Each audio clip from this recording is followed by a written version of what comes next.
Hey everybody, in this video we'll talk about Gauss-Jordan elimination with a 2x2 matrix. Let's talk a little bit about what Gauss-Jordan elimination is going to look like before we dive into this problem. Before we understand Gauss-Jordan elimination, we need to understand what row echelon and reduced row echelon forms are. Row echelon form occurs when we have diagonals with 1, right? Our diagonal entries are 1. And then our underneath our diagonal we have all zeros.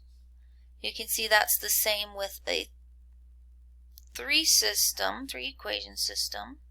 I have my diagonal entries are 0, and then underneath my diagonal entries I have all zeros here. So again, my diagonal entries are 1. Underneath my diagonal entries is 0.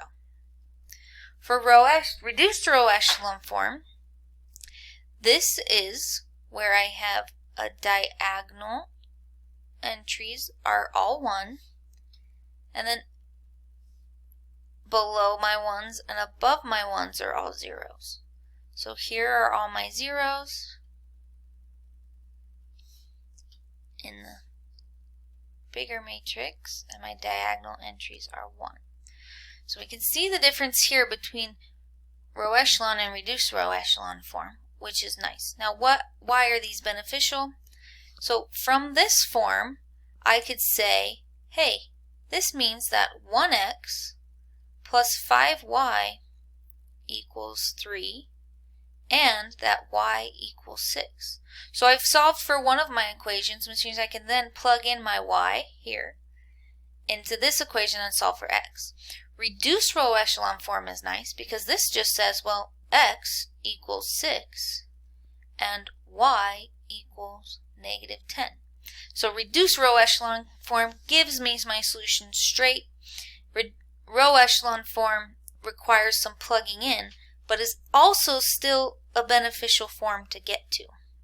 So now the question is with Gauss-Jordan elimination is, how do we get? So here is the order of our attempt to get into row echelon form or reduced row echelon form. The first thing we're going to do, if it has n rows, is we're going to obtain a leading element of 1 in row 1. So our first row, first column, we want to have a 1. And then we're going to get zeros all the way below in every other row below that. And then in column 2, we're going to try and get a leading element of 1 in row 2. And then we're going to get all zeros below that. And then we're going to continue with row 3, or column 3, column 4, all the way up to column n. Let's look at how that looks. So here's our system of equations. Okay, we want to put this into a matrix first. So in augmented matrix form, this is negative 3, negative 2, and 2, and then 6, 6, and 5. Now my first step was to get a 1 in the first row and the first column.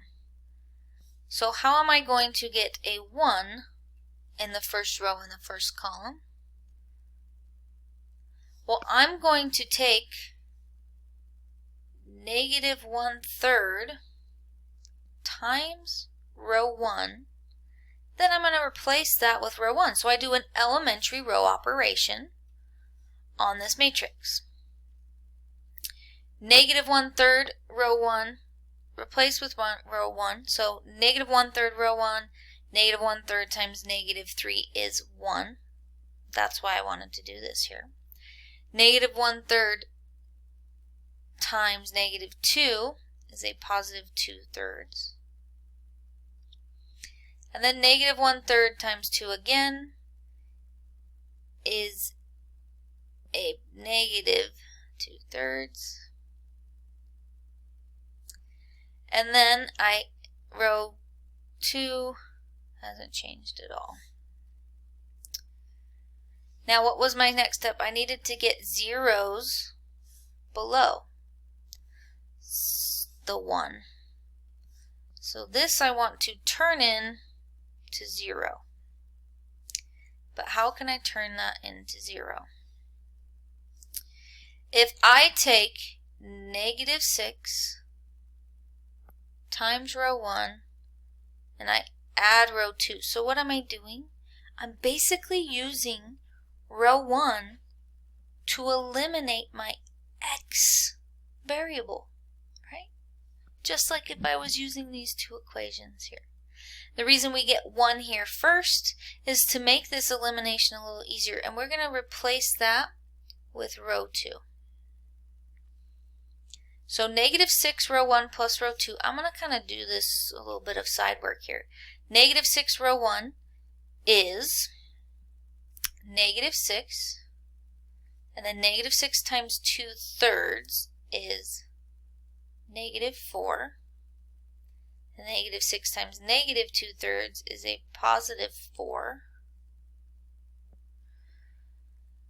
And then I have 6, 6, and 5, and I'm going to add these to replace row 2. So this becomes 0, 2, and 9.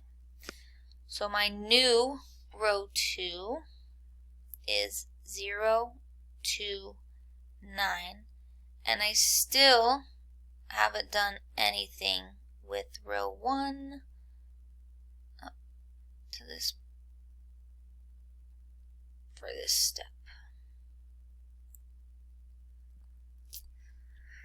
So there's my one step, and now row echelon form says this needs to become a 1. So how can I make that a 1? Very similar to how I made this negative 3 a 1. I take 1/2 R2 and replace that with R2, or row 2. So let's go move this next step here. 1/2 times 0 is 0. 1/2 times 2 is 1. And 1/2 times 9 is 9/2.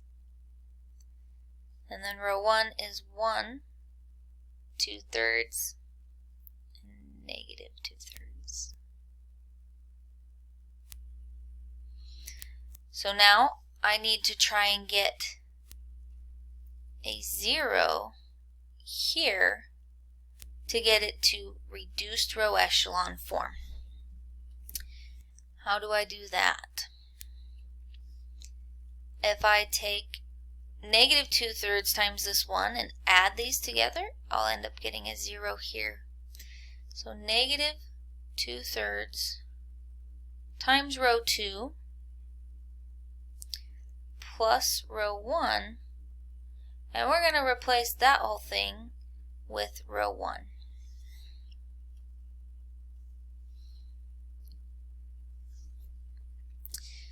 Negative 2/3 times zeros is 0.